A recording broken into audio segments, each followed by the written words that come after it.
Baik, coba kita lihat dominannya. Bapak Ibu jawab ya. Nah, untuk mengevaluasi diri, meningkatkan keterampilan mengajar, gitu ya. Apakah jawabannya itu? Tentu saja yang itu. Sekali lagi Bapak Ibu, bahwa mengapa refleksi ini adalah bagian penting dari micro teaching, bukan refleksi kaki ya. Nah, ini karena untuk mengevaluasi diri ya, dan meningkatkan keterampilan mengajar kan gitu. Jadi mengevaluasi diri, sehingga bisa kita lihat tayangannya, apa yang menjadi kekurangan, apa yang menjadi apa yang sudah sesuai, apa yang belum ya. Baik, kelas dulu sebelum nanti akhir masih Pak Tony ya, luar biasa ini. Baik Bapak Ibu, kita lanjut ke soal terakhir ya. Soal terakhir nanti yang juara katanya snacknya dua ya. Kopinya 2 gelas gitu ya. Oke, baik. Soal terakhir Bapak Ibu, kita lihat apa yang dimaksud dengan mikro reflektif gitu kan. Proses pengamatan diri untuk meningkatkan keterampilan mengajar, presentasi kerja tentang refleksi guru, menggunakan teknologi mikro dalam pembelajaran refleksi, atau latihan pengamatan guru dalam situasi nyata. Ini soalnya mulai susah. Aduh, agak susah nih. Susah tinggal. Sudah 5 orang merespon. Apa yang dimaksud dengan mikro reflektif? Aduh, sudah terkirim pula. Oke, 8 orang, 9 orang. Baik, kita lihat jawaban Bapak Ibu. Dominannya di yang proses pengamatan diri untuk meningkatkan keterampilan mengajar. Ini juga berarti ya. Oke, kita lihat jawabannya yang tepat. Apakah A atau B? Jawabannya adalah ya, yang A. Proses pengamatan diri untuk meningkatkan keterampilan mengajar. Bapak Ibu berbicara pengamatan dirinya, pengamatan diri berarti video conference. Nah, sekarang mikro reflektif juga bisa dilakukan, atau mikro teaching juga ya, bisa dilakukan dengan dengan virtual. Bapak Ibu, nanti di sesi akhir saya akan menampilkan ya penelitian saya tahun 2004 ya, yang Hibah Bima itu, dan saya membuat bagaimana kita membuat ruangan mikro teachingnya virtual, kemudian menggunakan metaverse ya. Jadi siapapun bisa masuk ya. Nah, kemudian mengajar di situ. Nah, nanti kita best practice nanti di akhir ini ya. Nah, kita akan ke materi dulu, Pak. Jadi judulnya sesuai pesanan ya, bahwa transformasi pendidikan melalui mikro teaching reflektif dan pedagogi modern. Baik, kita mulai dengan outline materinya ya. Outline materinya yang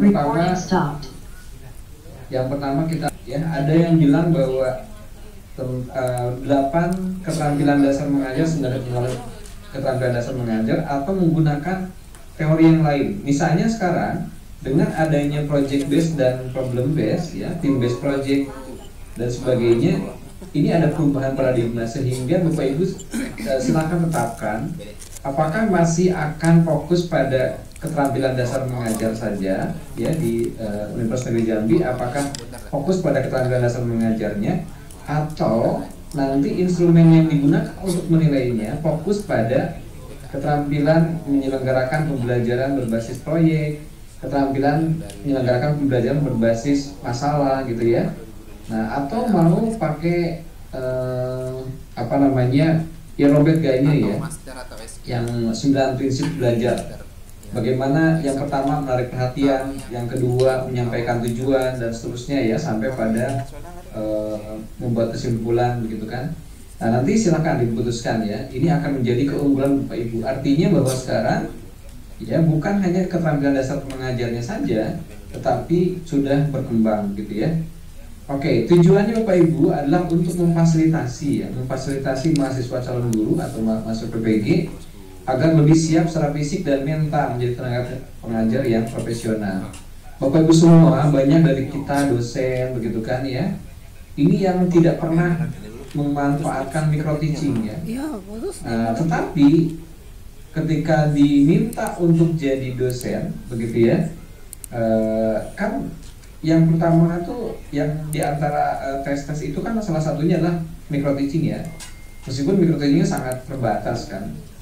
Oke, kemudian latar belakang yang kedua adalah pentingnya lokakarya atau workshop dalam penguatan layanan pembelajaran mikro reflektif yang mencakup pengembangan panduan. Nah ini berhubungan nanti dan teman-teman di Jambi ya, PPG di sana, apakah juga hari ini perlu kita fokus juga untuk membuat panduan dan instrumen penilaiannya? Karena kalau saya beberapa kali mengisi materi ini minta juga dibantu untuk pengembangan panduan dan instrumen penilaiannya ya.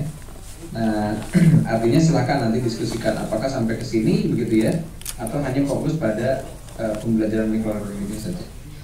Oke, termasuk juga pengadaan laboratorium micro teachingnya ya, harus seperti apa kan begitu ya. Nah ini sebisa mungkin harus mendukung pembelajaran nyata, daring dan hybrid. Bapak Ibu, jika dulu Bapak Ibu punya pedoman-pedoman micro teaching yang biasa gitu kan, sekarang harusnya juga bisa mendukung pembelajaran nyata ya, yang nyata kan biasa ya. Nah daring dan hybrid. Apa itu daring? Daring itu dalam jaringan berarti kan seperti hanya saya sedang berinteraksi dengan Bapak Ibu menggunakan Zoom gitu kan. Apakah bisa difasilitasi menggunakan ini micro teachingnya? Ya silakan juga ya. Kemudian hybrid, bagaimana dengan pola hybrid? Hybrid ini Bapak Ibu sebagian di kelas, sebagian di Zoom misalnya kan, atau menggunakan video conference gitu ya. Oke, lanjut lagi Bapak Ibu latar belakangnya. Nah sekarang pengertian pembelajaran mikro reflektifnya dulu ya.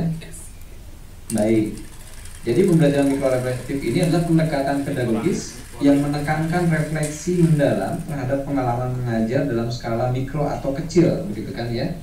Nah skala mikro atau kecil ya. Jadi kalau misalnya boleh nggak? Ya kalau misalnya jamnya dikurangi, betul, tentu saja dikurangi. Jumlah siswanya dikurangi gitu ya. Ketika nanti simulasi menggunakan micro teaching, jumlahnya tidak 40 orang, tetapi bisa 15, bisa 20 begitu ya. Kemudian jamnya juga dikurangi ya. Nah, sekali lagi kata kuncinya adalah skala mikro atau kecil ya kan begitu. Kemudian tujuan utamanya Bapak Ibu adalah untuk meningkatkan keterampilan ya, keterampilan mengajar calon guru melalui refleksi yang kritis dan terfokus pada tindakan atau keputusan yang mereka ambil selama proses pembelajaran. Sekali lagi tadi saya sampaikan bahwa si mahasiswa PPG ini kemudian direkam dan rekamannya itu kita bahas ya, dosen membahas dengan kinerja ya atau keterampilan. Nah keterampilan menguasai 9 prinsip pembelajaran misalnya kan, atau keterampilan dasar mengajar ya, atau misalnya keterampilan menyelenggarakan strategi project based atau problem based gitu kan ya. Oke, kemudian mereka juga sebisa mungkin harus memahami kekuatan dan kelemahan, apa yang menjadi kelemahan, apa yang menjadi kekuatan ya, serta merencanakan perbaikan di masa mendatang. Bapak Ibu, jika ini ditarik ke konteks profesional guru, ini namanya supervisi ya, supervisi klinis istilahnya kan gitu ya. Jadi dia akan fokus pada bagian mana yang menjadi kekurangannya gitu ya, sehingga kalau di sekolah, nah teman-teman sekolah ya di SD ya, ada mitra dari guru-guru SD misalnya kan, SMP, SMA, idealnya ini dilakukan dengan pengawas Bapak Ibu ya. Jadi refleksinya atau supervisinya dilakukan melalui dalam hibah revitalisasi ya, karena saya pikir penting ya bagaimana meningkatkan keterampilan mengajar. Nah ini memberikan kesempatan kepada calon guru untuk terus memperbaiki keterampilan mengajar mereka berdasarkan pengalaman nyata ya kan. Nah Bapak Ibu, kekuatannya sekarang bagaimana kekuatan yang ada pada micro teaching sekarang begitu ya.